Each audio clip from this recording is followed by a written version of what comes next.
എന്തോടെ ഇതൊരു കഷ്ടമാണ്. ഞാൻ പറയണ എന്താ ആരും വിശ്വസിക്കാത്ത? എന്തുവാടി നിന്റെ പ്രശ്നം? ഞാൻ നേരത്തെ ചായ കുടിച്ചില്ല എന്ന് പറഞ്ഞിട്ട് അമ്മ വിശ്വസിച്ചാ? ഇല്ല. ഇല്ല. അതുപോലെ ഞാൻ അയൺ ബോക്സ് ചൂടാക്കാൻ വേണ്ടിട്ട് ഫ്ലെഗിൽ കുത്തി വെച്ചതാ. അത് അച്ഛന്റെ പറഞ്ഞിട്ട് അച്ഛൻ വിശ്വസിക്കണില്ല. കഷ്ടമെന്തോ. എന്തുവാണ് ഇപ്പൊ നിന്റെ പ്രശ്നം?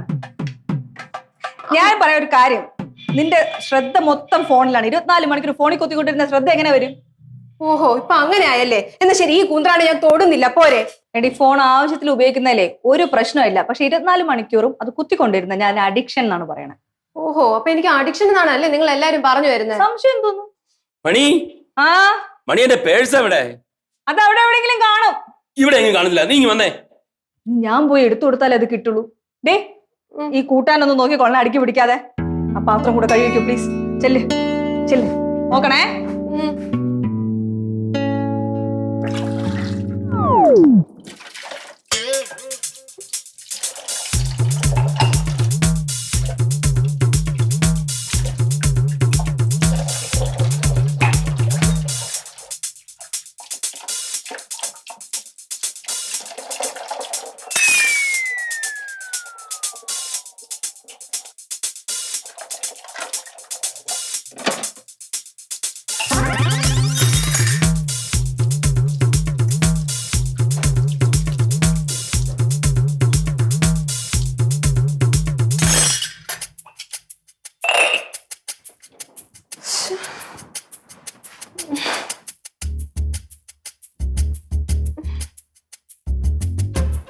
ഇല്ല, ഇനി എനിക്കിപ്പോ ഫോൺ അഡിക്റ്റ് ആയ?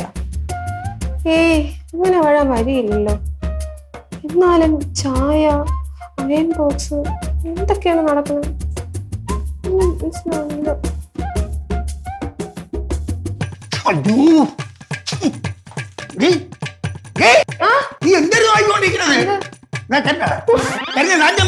അയ്യോ, ഇതാര് തീ കൂട്ടി വെച്ചേ? 24 മണിക്കൂറും മൊബൈലും വായിക്കൊണ്ടിരിക്കും. മൊബൈൽ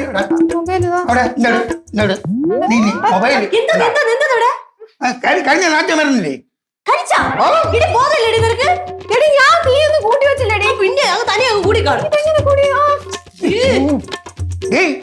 ശരിയാവൂല. ഇങ്ങോട്ട് വാ, ഇങ്ങോട്ട് വാ. എന്റെ ഈ മൊബൈൽ കൂട്ടാക്കി ഞാൻ അവസാനിപ്പിച്ചില്ല.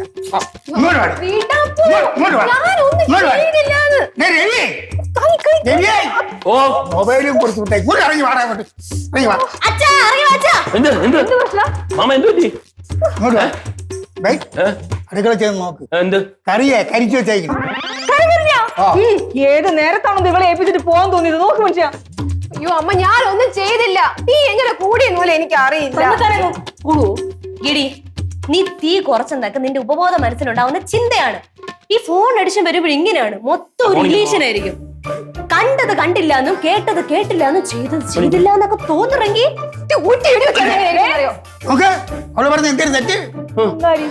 ഫോൺ കൊടുക്കണ്ടേ? നീ സൂക്ഷിച്ചോ.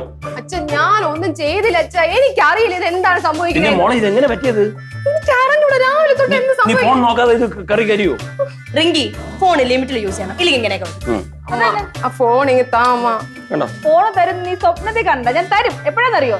ഈ ഫോൺ അഡിക്ഷൻ നിനക്ക് മാറിയെന്ന് വിശ്വാസം വരുമ്പോ. അമ്മ, എനിക്ക് അഡിക്ഷൻ ഒന്നും ഇല്ല. പിന്നെ അല്ലാതെ 24 മണിക്കൂർ ഫോൺ നോക്കി നോക്കി ഒരു ബോധം ഇല്ലാതെ. അല്ലല്ല, ഇതിപ്പോഴേ ശ്രദ്ധിച്ചേ പറ്റുള്ളൂ. ഫോൺ കൊടുക്കണ്ട. കൊടുക്കണില്ലേട്ടാ. ഇത് കഷ്ടം. കഷ്ടം. ഇത് മനഃപൂർവ്വം എനിക്ക് ആരോ പണി തരുന്നതാണ്. നിനക്ക് ആര് പണി തരാൻ പോകുന്നു? ഓരോന്ന് ഒപ്പിച്ച് വെച്ചിട്ട് കള്ളക്കഥ ഉണ്ടാക്കുന്ന. വേണ്ട വേണ്ട, ഫോൺ കിട്ടുന്നില്ല ഇനിയിപ്പോ. അതെ, ഫോണില്ലാതെ ജീവിക്കാൻ പറ്റും നോക്കട്ടെ. ഈ യുവതലമുറ ഓരോരോ കാര്യങ്ങളെ ഫോൺ അഡിക്ഷൻ ഇങ്ങനെ കൂടി വന്നാൽ എന്ത് ചെയ്യുമല്ലേ? ഫോൺ കൊടുക്കരുത്. ഒരു പാഠം പഠിപ്പിക്കണം. നിന്റെ ഫോൺ എവിടെ? എന്റെ ഫോൺ എന്റെ പോക്കറ്റില്.